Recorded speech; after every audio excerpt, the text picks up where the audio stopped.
Nobody cares about the Boston Celtics, even though they just made it back to the East Finals for the 6th time in only 8 tries. With the best roster to date featuring additions such as Drew Holiday and Kristaps Porzingis, the Celtics starting 5 was the best in the NBA, outscoring its opponents by 11.6 points per game. However, they have a serious problem, which we'll get into later in this video. Jayson Tatum has improved upon areas of his game which he struggled in past seasons. On turnaround fadeaways this season, Jayson Tatum is shooting 44%. And on this play down the stretch of Game 3 with the series tied 1-1 with Cleveland, he calls for the ball in the paint, but Max Strus actually does a good job here battling for position, forcing him to catch the ball outside the 3-point line. Then a rip-through move makes Strus back up, and Tatum attacks the space, but Strus actually beats him to the spot again. But now it simply doesn't matter, as with a couple pivots, he opens up just enough room to bury a fadeaway J, falling out of bounds to beat the shot clock. And this wasn't a fluke either. On this play, he gets the mismatch with Duncan Robinson in the post, and even though Haywood Highsmith comes over to help, Tatum fades away on basically the exact same shot, and it's cash again.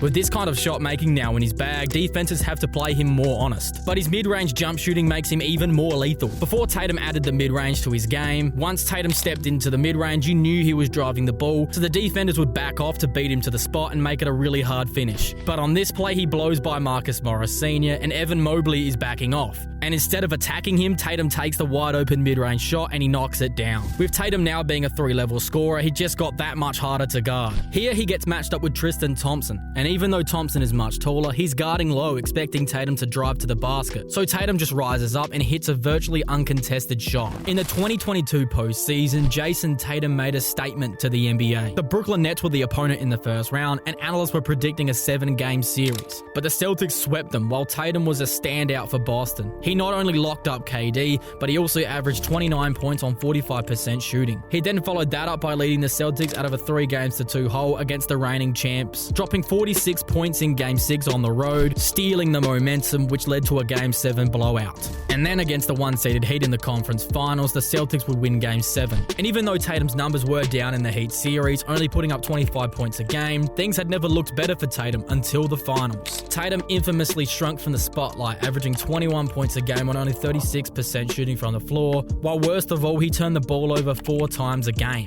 And even though Stephen Curry had one of the greatest finals performances ever in Game 4, after Boston took a 2-1 lead, they just needed one standout game from Jayson Tatum to win a title, but they never got it. As so far in this playoff run, Tatum's only averaging 24 points a game on bad shooting splits. So this got me thinking, is Jayson Tatum saving himself for the NBA Finals, or is he actually struggling? If he is indeed saving himself for the Finals, this would make sense, as the Eastern Conference is the weakest it's been in some time, as the Knicks, Bucks and Sixers all got eliminated and were all struggling with injuries. And not only would this be good for Tatum to take a step back, but it's also great for guys like Derek White, who's been averaging 18 points a game, including a 38-point explosion against the Heat, while he's also making threes at a 43% clip. Celtics fans can only hope that he's going to turn it on when the lights get the brightest, but as Draymond Green said on TNT about Kyrie Irving saving himself for second halves, sometimes you flick the switch and the light just doesn't come on. Sure, playing a Celtics brand of basketball can definitely lead to wins, but even the greatest Celtics in franchise history, such as Larry Bird and Bill Russell, had their standout performances. And yes, Jayson Tatum put up 51 points on the Sixers in Game 7 last year, but it was in the second round of the playoffs. Boston will need this Jayson Tatum to show up in the last 2 rounds of the playoffs. However, if Tatum actually is struggling, the Celtics will be truly in trouble. The Celtics have consistently been a top 3 team in the league for the last 5 seasons. However, their home court playoff record doesn't match that of an elite team, as over the last 5 seasons, the Celtics have a record of 19-20 at home. You would expect this kind of record from a mediocre team that only just scrapes into the playoffs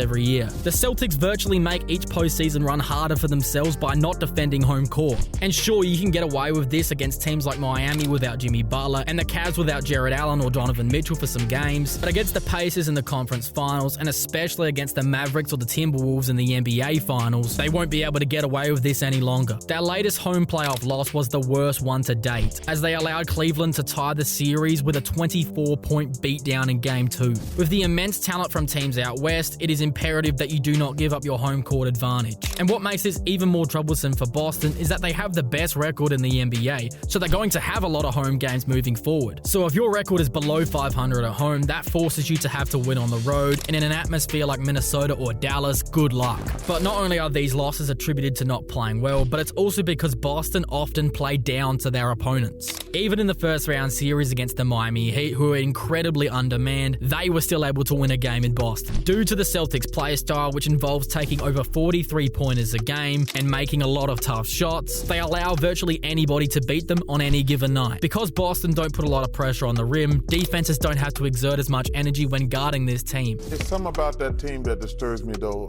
Their offense, it's just really one-on-one basketball. There's no body movement, there's no ball movement, and it's going to work most of the time because if you notice, they make a lot of tough shots.